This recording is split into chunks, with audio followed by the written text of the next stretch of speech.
Kung isa ka kapatid sa nagtatanong kung ano ang mangyayari sa mga huling kapanahunan, the Bible tells us a lot of prophecies na magaganap po ang mga bagay na ito at marami nang naganap, ngunit hindi alam ng marami.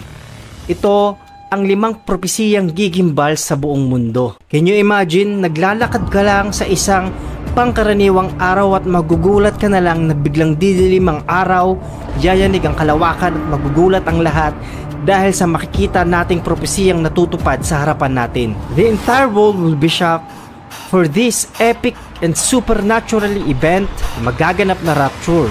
Yung pagdagit ng Panginoon sa mga mananampalataya at pagkuha niya.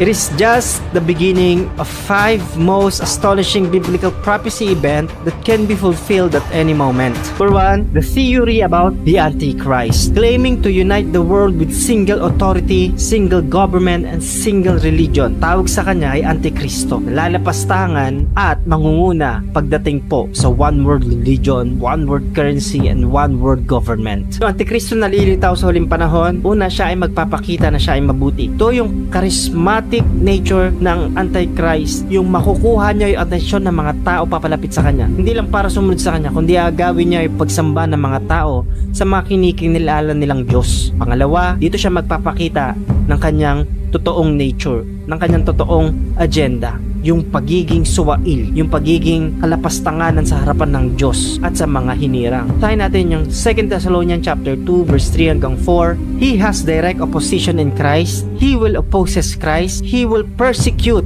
and kill, torture the follower of Christ. At tinawag pa nga ni Apostle John na Antikristo ay halimaw. Symbolical po yan kasi matindi yung gagawin niya. Revelation chapter 13 verse 5 hanggang 8, pwedeng siya ay political leader. Pwede rin po siya na religious leader. O kaya naman famous at pinakamayaman. Ikaw, sa tingin mo, sino ang Antikristo?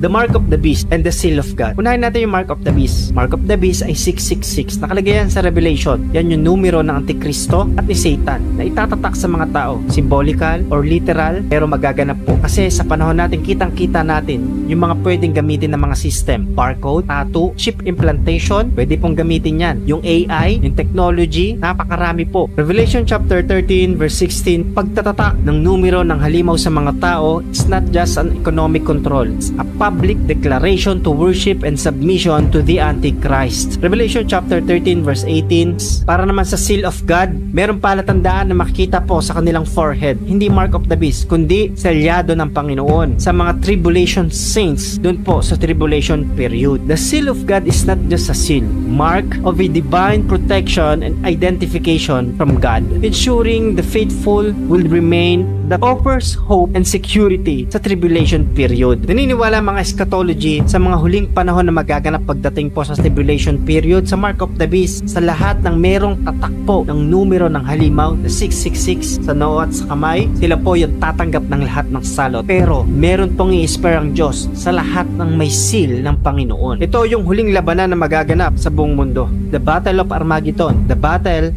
between Jesus and Antichrist. Revelation chapter 19 verse 11 hanggang 16. It symbolized the word of Jesus is powerful and effective in executing divine judgment.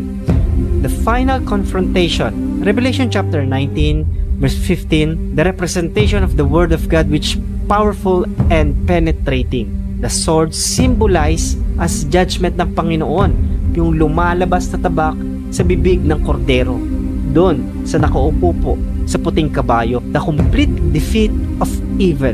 Spiritual lesson mga kapatid, as a believer of Christ, continue to be faithful sa ating paglilingkod sa Panginoon.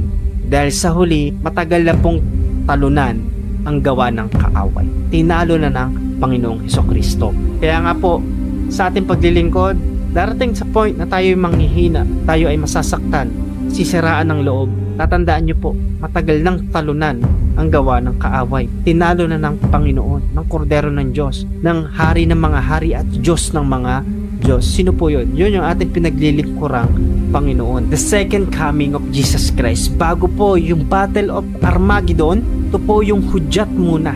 Yung pagbaba, pagre-reveal ng Panginoon sa buong mundo na makikita siya ng merong kadakilaan at kaluwalhatian.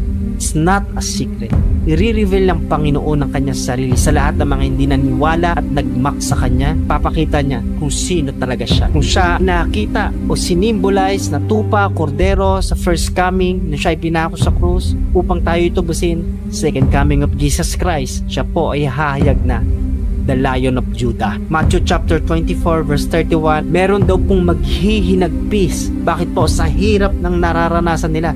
Nung itinakwil nila ang Panginoon, inabandonan nila yung pananampalataya nila sa Panginoong Jesus. Sa pag-reveal ng Panginoon po mula sa alapaap, galing po sa trono ng Diyos, makikita nila na totoo pala, kaso huli na. Kasi lahat na may tatak po ng mark of the beast ay mapupunta na sa impyerno. Ito po yung pinakahihintay ng mga mananampalataya. Opo, pwedeng mauna tayong mamatay bago ang rapture. Ito yung tiyak na sa kanyang mga likod, yung mga pinili, yung mga naglingkod sa Panginoon. At ito yung pinakahihintay.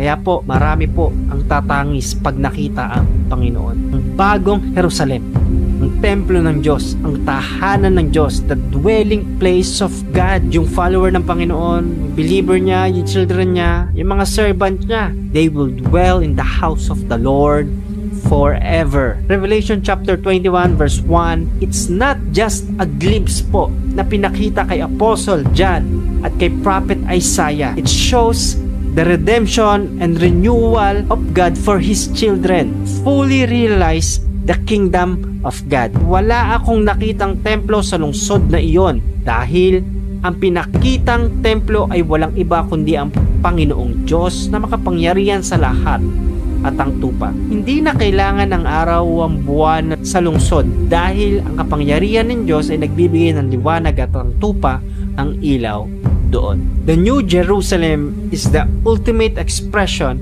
of God's love and His faithfulness to His children. Tutuparin niya ang lahat ng pangako niya. At ang bagong Jerusalem is the ultimate expression of God's love. Ang mga bagay na ito ay pwede nang maganap anumang oras. Handa ka na ba, kapatid? Sa mga kilala mong hindi pa alam ang mga bagay na ito, una mo ipakilala ang Diyos. Tanggapin ang Panginoong Hesukristo. Patuloy na talikuran ng mga masasamang buhay, ang makasalanang ginagawa. Makad sa kalooban ng Diyos sapagkat napakaganda ng inihanda ng Diyos para sa atin. Gusto ng Diyos na mamuhay tayo ng ayon sa kalooban niya. Magagawa natin yon sa gabay at tulong na kapangyarihan ng Banal na Espiritu. Amen? Hallelujah. Salamat, kapatid, kung nakarating ka sa huling part ng video ito.